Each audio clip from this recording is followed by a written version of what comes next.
Estou lendo um estudo acerca de Amós, J.K. Howard. Primeiro, pano de fundo histórico.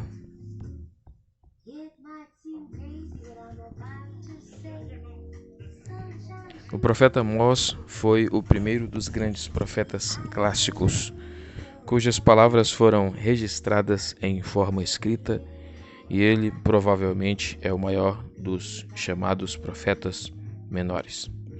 As suas palavras foram proclamadas durante o reinado de Jeroboão II, filho de Jeoás, que reinou sobre Israel em 786 a 746 a.C. Essa foi a época em que o reino do norte de Israel atingiu seu ponto mais alto de prosperidade e paz. O pai de Jeroboão, Jeoás, 801 a 786 a.C., havia sido um líder forte e vigoroso. Durante o seu reinado, Israel tinha conseguido tirar vantagem das mudanças no equilíbrio de forças em todo o Oriente Médio.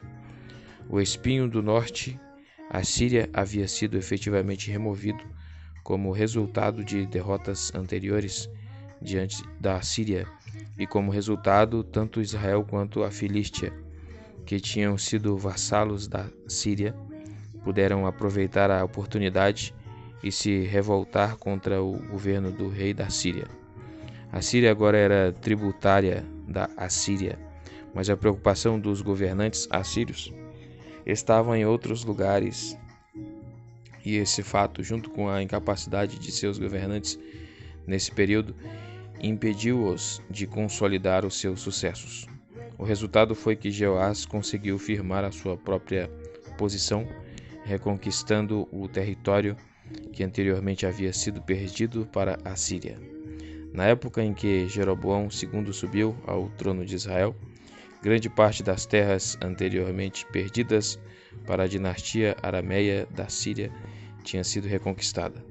Além disso, havia paz com Judá, o reino do sul, depois de um longo período de conflitos, e embora em muitos aspectos Judá fosse subserviente a Israel, não obstante havia agora um espírito de cooperação e empreendimentos conjuntos que resultou em forte intercâmbio e comércio entre os dois reinos. A ascensão de Jeroboão ao trono de Israel prenunciou um tempo de prosperidade e esplendor que foi correspondido por um período equivalente de avanços econômicos em Judá sob o reinado do seu contemporâneo Uzias.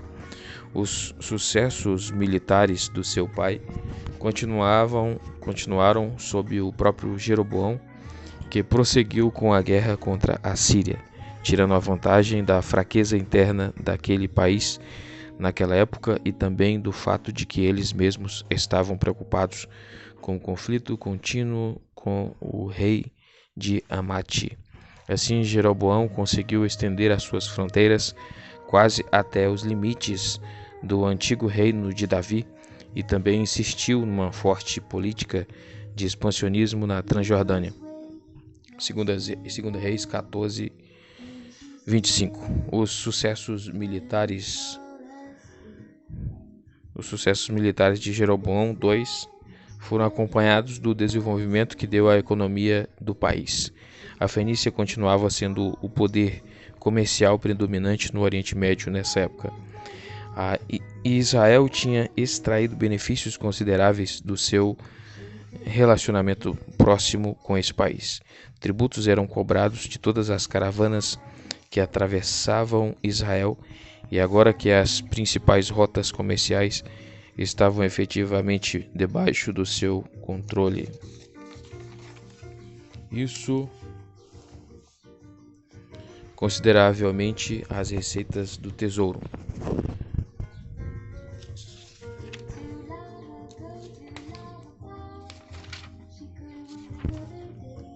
Isso aumentou, isso aumentou consideravelmente as receitas do tesouro. Por consequência disso, Samaria tinha sido elevada de uma pequena capital de uma nação de segunda categoria a um centro comercial de importância respeitável na região oriental do Mediterrâneo. A expansão crescente e o comércio em desenvolvimento trouxeram riquezas para o país, mas simultaneamente às riquezas crescentes houve um crescimento daqueles males sociais que haviam caracterizado a prosperidade do reinado de Salomão. Os ricos ficaram muito ricos e os pobres ainda mais pobres. A antiga estrutura econômica homogênea de Israel deu lugar às das fortes distinções das riquezas e dos privilégios. JL+. O aumento das riquezas levou a amplos projetos de construção e as edificações simples de tijolos de dias anteriores deram lugar a construções de pedra talhada e decorações de marfim que haviam tornado famoso o palácio de Acabe. 2 Reis 22:39. Um padrão importado originariamente dos fenícios e agora imitado amplamente. 3:12-13.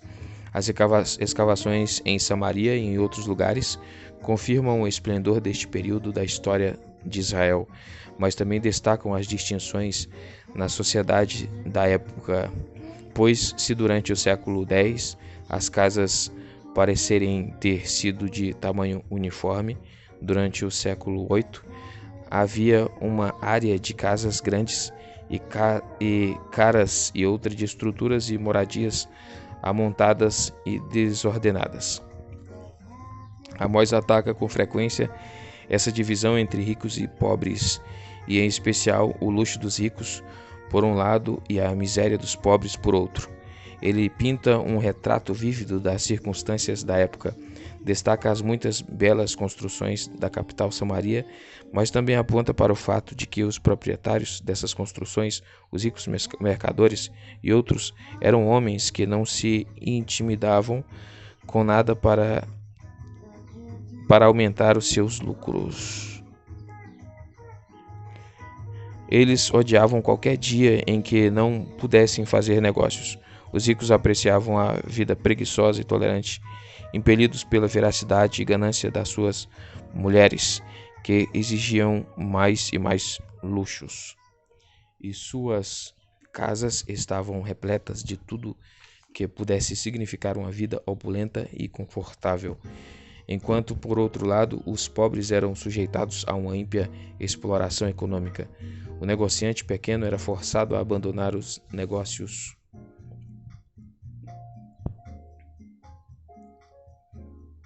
pelos grandes monopólios e não conseguia obter no tribunal reparação alguma pelas injustiças sofridas, pois a corte estava nas mãos de cartéis e, por consequência, a justiça era pervertida, testemunhas eram compradas e os juízes subornados. 2.6, 8.5, 5.10.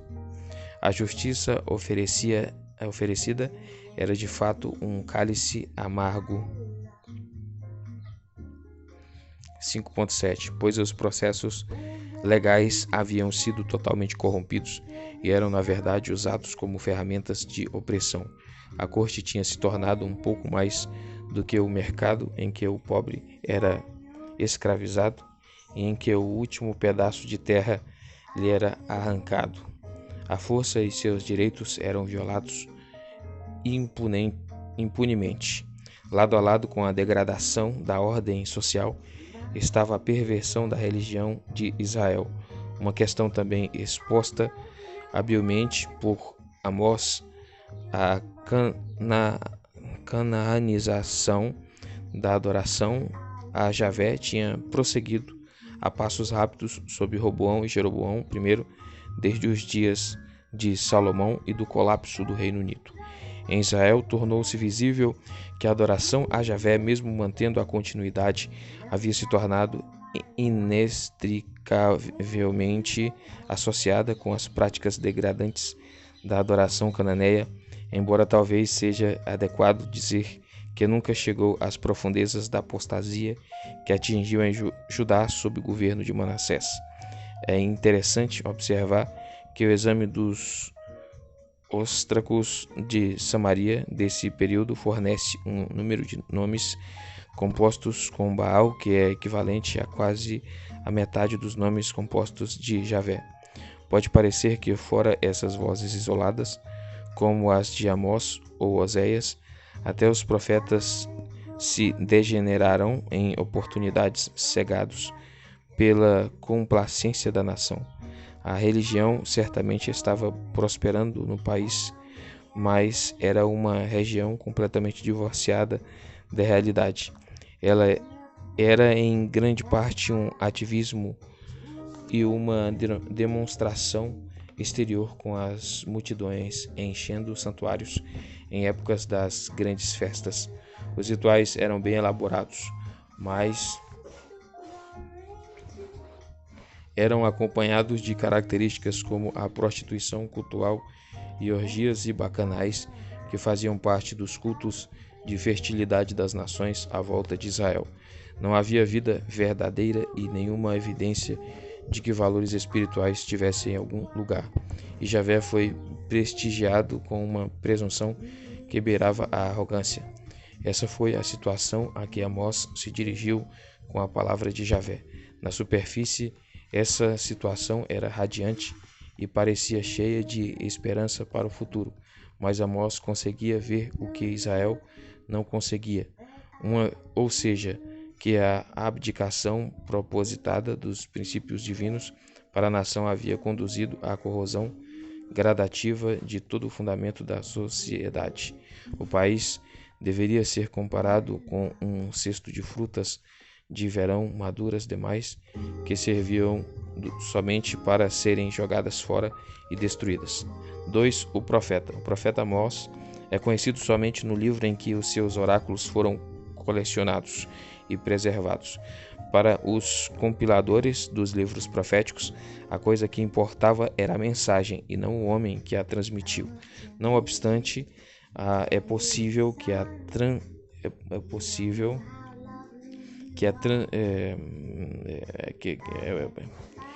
obter um retrato do profeta com base nas escassas informações que o livro fornece. Na época em que iniciou o seu ministério profético, Amós estava morando na região desértica do sul de Judá, na região de Tecoa. Amós estava morando na região desértica do sul de Judá, na região de Tecoa. 1.1. Tecoa era uma pequena cidade no topo de um monte, a aproximadamente 20 km de Jerusalém e a 10 km a sudeste de Belém. Ele parece ter nascido no Reino do Sul e era cidadão de Judá. Tecoa era o centro de uma grande região de criação de ovelhas, e esse é, na verdade, o ofício que Amós exercia. Amós afirma que quando Javé o chamou ao ofício profético, estava cuidando do gado. 7,14. O próprio profeta usa duas expressões a respeito de si mesmo nesse versículo: cuido do gado e faço colheita de figos silvestres. Sicômoro. Em 1.1, no entanto, uma terceira expressão é usada: Noked, traduzida por criador de ovelhas, que era usada para descrever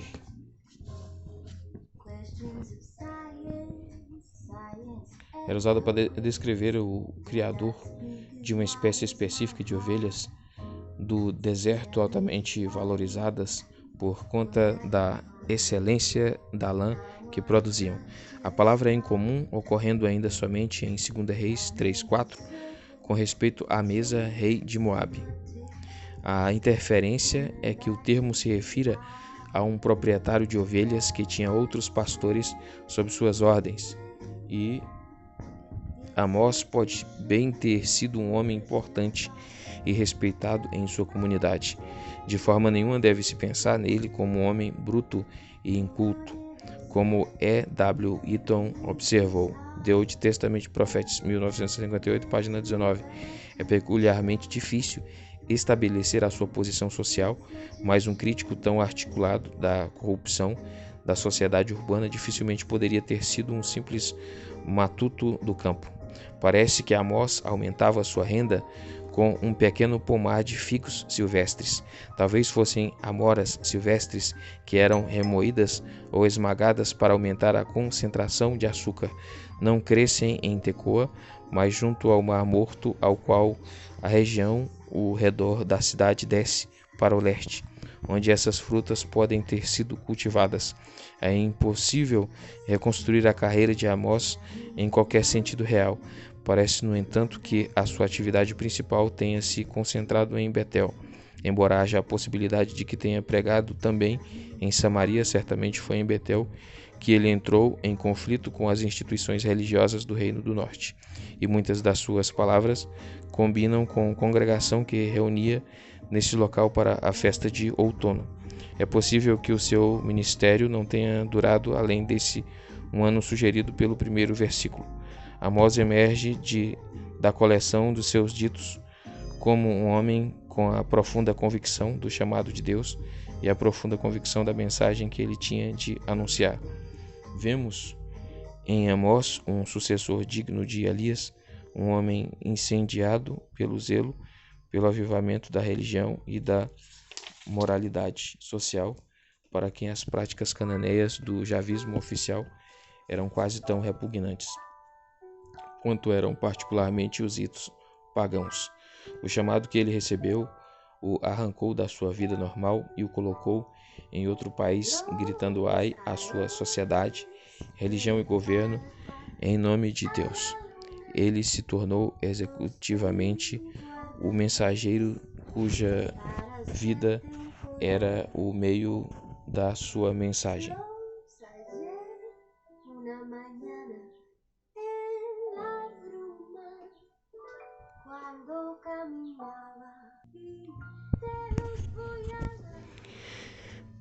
Amós provavelmente conhecia bem Israel, pois deve ter visitado seus mercados para vender seus produtos. As suas falas testemunham de um conhecimento profundo da situação. A característica essencial da mensagem de Amós pode ser resumida na palavra justiça, compreendida como aquilo que Deus exige. Ele veio a uma nação em que os fracos, pobres, aflitos, inocentes estavam sofrendo diversas formas de injustiça, sendo vendidos como escravos e eram espoliados e explorados. A profecia de Amós é uma acusação contra o Reino do Norte por ter permitido que a situação chegasse a esse ponto. Por serem seguidores de Javé, a justiça no sentido da conduta correta e da vida correta, orientadas de acordo com a lei de Deus, deveria ter caracterizado a nação. A profecia de Amós veio como resposta de Deus à injustiça e à iniquidade. Os fracos e os pobres haviam chamado a Javé e a resposta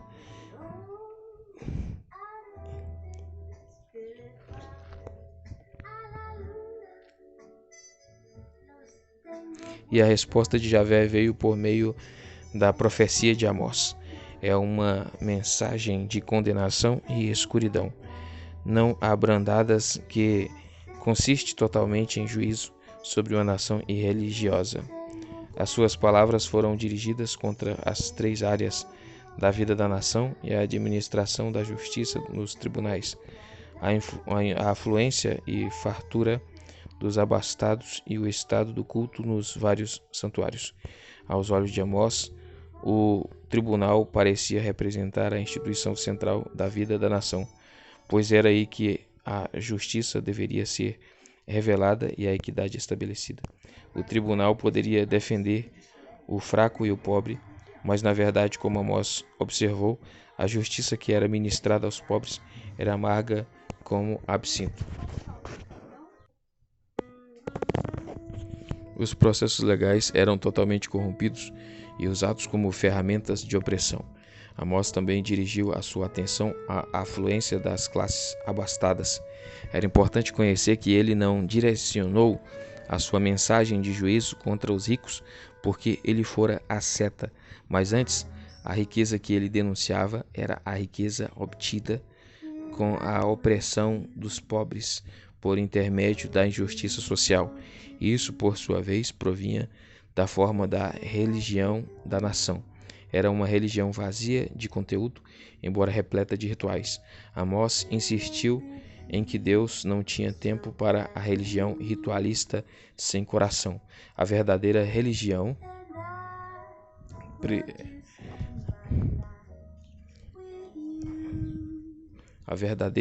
religião precisa ser demonstrada por meio da ação, e a ação que Deus exige é equidade verdadeira. Essa equidade deve se mostrar na compaixão, misericórdia e justiça social. Israel era uma nação privilegiada, mas o privilégio está relacionado à responsabilidade. Israel havia esquecido as obrigações da responsabilidade que estava contida na adoração a Javé. O comportamento de Israel era tal que o juízo já estava à porta. Como o leão pronto para salvar sobre a sua presa, assim Javé estava pronto para trazer juízo sobre o seu povo. Javé já não iria mais poupar o povo, mas passaria no meio do seu povo com juízo tão severo que os removeria da face da terra. 5:17. O Deus que deu a Israel o seu passado não vai lhe dar futuro algum como vindicação da sua vontade contra a deles. Os oráculos proferidos por Amós não oferecem esperança de futuro algum para o Israel de Jeroboão. JL+. A mensagem de Amós é apresentada em estilo claro e veemente. O profeta demonstra um domínio amplo de habilidades retóricas. Suas sentenças são bem formuladas e, acima de tudo, ele possui uma habilidade extraordinária no uso de ilustrações. A maioria delas foi colecionada nas suas observações e experiências da vida no campo. Ele usa a imagem do leão fugindo com a ovelha que roubou no rebanho e as tentativas vãs de resgate. Ele fala de ferramentas usadas na debulha e armadilhas para pássaros selvagens. Ele se refere à atividade de pecadores, como também a coisas como pragas e ferrugem e outros aspectos da vida conhecidos por aqueles que também eram homens do campo. Em todos estes retratos dos eventos naturais, mais especificamente daqueles de desastres e catástrofes, ele demonstra a observação cuidadosa do mundo à sua volta. A NVI mostra bem o aspecto de que a grande maioria dos oráculos que compõem o livro de Amós está em forma poética. A poesia era o meio em que o profeta era versado, e muitos hoje concordariam com as palavras de G.A. Smith na sua avaliação de Amós como alguém cuja maestria do puro estilo hebraico nunca foi suplantada por nenhum dos seus sucessores. O texto é um dos mais bem preservados dos livros proféticos. É Ramenshaim. Há pouquíssimos trechos em que o texto apresenta dificuldades sérias, e essas serão observadas no comentário.